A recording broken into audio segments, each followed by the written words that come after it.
이뇨한 위원장이 그런 얘기를 했어요. 어제 뉴스에 보니까 자기가 전화 돌리고 있다. 전화 열심히 돌린대요.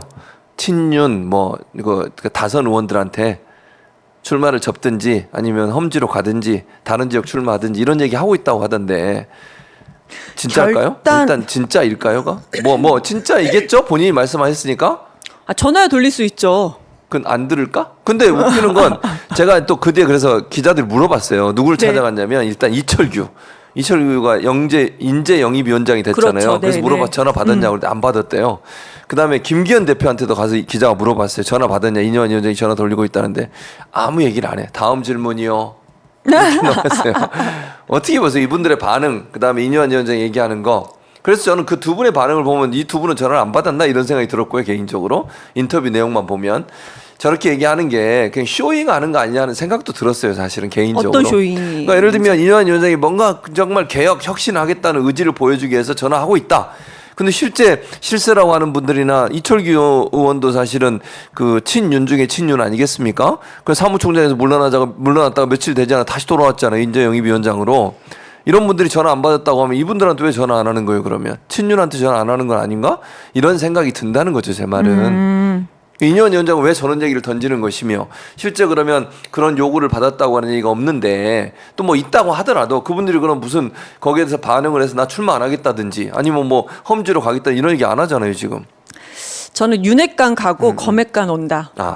네. 정리를 하면. 네. 윤핵관 가고 검핵관 온다. 예. 지금 결단의 압박을 받는 사람들이 34명 정도 된다고 합니다. 언론 그래요? 보도에 따르면은. 34명? 네, 34명이래요. 대부분 이제 윤핵관들입니까, 그분들이? 거기 윤핵관이 많죠. 왜냐하면은 윤핵관들이 원래 윤핵관이라는 사람들이 예. 원래 처음부터 윤핵관이었습니다. 장제원 윤핵관이었었잖아요. 지금 그런데 과거에 아닌가요? 지금도 보세요. 윤핵관이죠. 네, 윤핵관이죠. 윤핵관입니다. 지금 현 윤핵관이죠. 예. 그리고 그 과거에 검찰총장 인사청문회 때 얼마나 공격을 했습니까? 공격했었죠. 장모 얘기하고 엄청 그랬어요. 어마어마했어요. 그때. 참 맞아요. 못된 사람이라고 얘기했다. 그 당시 아무튼 막 그랬었죠. 예. 그 다음에 무슨 샌드위치를 직접 사가지고 집에 왔다 갔다 하고 했다는 겁니다. 그러니까 제가 이 말씀을 왜 드리냐면 예. 검핵관들은 검사로서 있으면서 이미 그러니까 증명이 된 사람입니다. 뭐가요? 충성도가. 네, 증명이 입증이 된 사람들입니다. 예. 근데 윤핵관들은 대선 그 무렵 때, 그러니까 본인도 부득이하게 국민의힘에 입당을 했다라고 말한 것처럼 어쩌면은 그들 사이에는 부득이하게 그러니까 부득이하게 집결, 서로 간에 결단을 내리고 집결될 수밖에 없는 부득이한 사정이 서로 간에 있었던 것 같아요. 이해관계 때문에. 네, 이해관계라는 좋게 표현하고 싶지도 않아요. 그래요? 그냥 예. 그들만의 이익관계라고 하죠. 이익관계. 예, 그들만의 이익관계가 있었던 것 같아요. 예. 그러니까 한마디로 윤핵관들에 대한 윤석열 검찰총장이라고 할 뻔했네요. 윤석열 대통령의 어떤 믿음이 검핵관보다 못하다라는 건데 그러면 지금 제가 봤을 때는요. 인요한 혁신위원장은 왜 그럴까? 쇼잉은 맞는 것 같아요. 네. 쇼잉이 맞는데 처음에는 김기현 측 쇼잉인가라고 생각을 했는데 이제는 아닌 것 같아요. 그럼 어디 쪽이죠? 지금 이번에 공천권은 그래도 대통령이 가지고 있습니다. 그럼 혁신위원장이라면 누구 말을 듣는 게 맞을까요? 김기현일까요? 그러니까 바지 대표라고 느꼈던 김기현일까요? 아닐 것 같아요. 윤석열 대통령이라는 사람을 위한 어떤 쇼잉을 하는 건 아닌가라는 생각이 듭니다. 근데 그 쇼잉이 충청권에서도 먹혀요, 지금. 여러 가지가 있잖아요, 혁신 안에. 네, 그런데 있었죠. 의원 정수 의원 정수 10%. 축소가 네. 저희는 말이 안 된다고 생각하거든요. 그런데 이것이 긍정적으로 받아들인 분들이 꽤 있었고 저는 상당히 놀랐어요. OECD 기준으로 우리나라가 다른 나라보다 인구 수 대비 의원 수가 적습니다. 너무 적어요. 네, 거의 맞아요. 하위권입니다. 네, 대표성이 떨어지는 거죠. 그러니까. 그리고 의원 정수가 축소가 되잖아요. 자, 그러면 황제 의원이 되는 거예요. 그렇죠. 더 제가 적어지니까. 그분한테도 그런 얘기를 드렸어요. 그분이 이제 대전 유성이었습니다. 전략가더라고요. 정책도 아주 잘 아시더라고요. 잘 아시는 그럼에도 불구하고 긍정적으로 평가를 하셨어요. 그럼 제가 그분한테 물었어요. 자, 우리 유성에 가불로 국회의원이 2명이 있습니다. 지금 현재.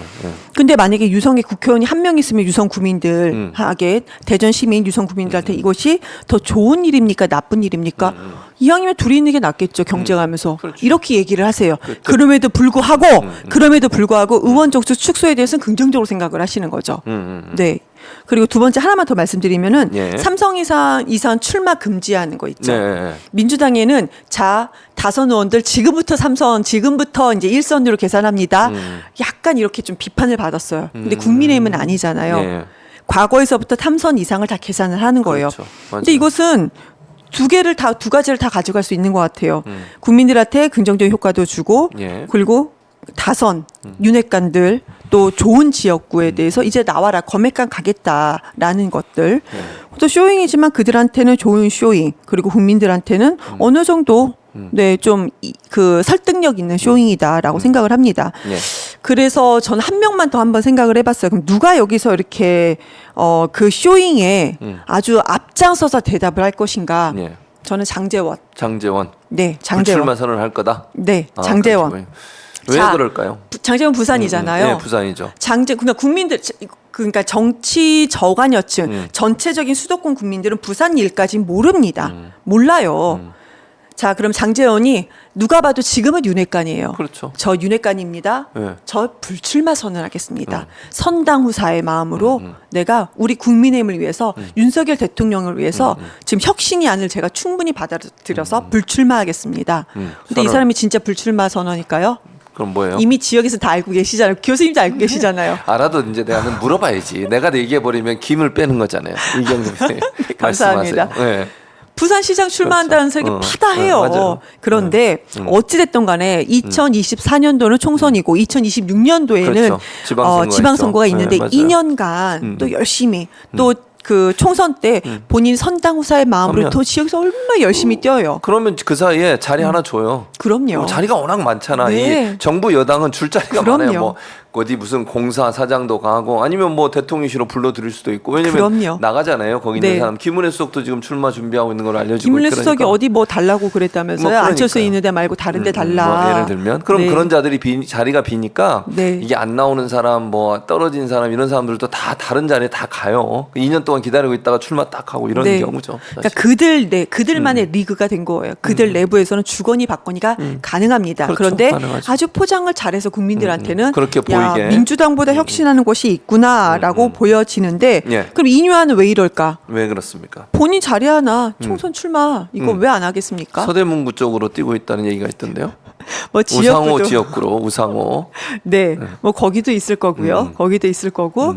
뭐 비례도 있을 거고. 그렇죠. 비례를 할 수도 있죠. 근데 이제 지금 현재로서는 선거제도 자체가 우선은 우리는 이제 중대선거구는 아니고 소선거제로 완전 확정이 된 거고요. 예. 그런데 이게 이제 47석의 비례의석이 어떻게 될 그렇죠. 것이냐라는 지금 거에 대해서 논의가- 민주당은 47석의 비례의석을 예. 민주당이 다 가져가서는 안 된다라는 연동형 비례제를 지금 고집을 하고 네, 있는데 맞고. 근데 위성 정당을 만들어야지 않아야 되는데 민주당은 안 만들 수도 있을 것 같아요. 그런데 국민의힘은 또 만들 것 모릅니다. 같은데. 지난번에도 모릅니다. 국민의힘이 먼저 만들었어요. 네, 위성 정당. 맞아요. 그래서 민주당 따라 만들다가 그렇죠. 좀 욕도 먹고 그렇죠. 그랬는데 이런 상황이기 때문에 근데 그들은 또 이뉴한 혁신위원장도 뭔가 의석 하나 가져가지 않겠습니까?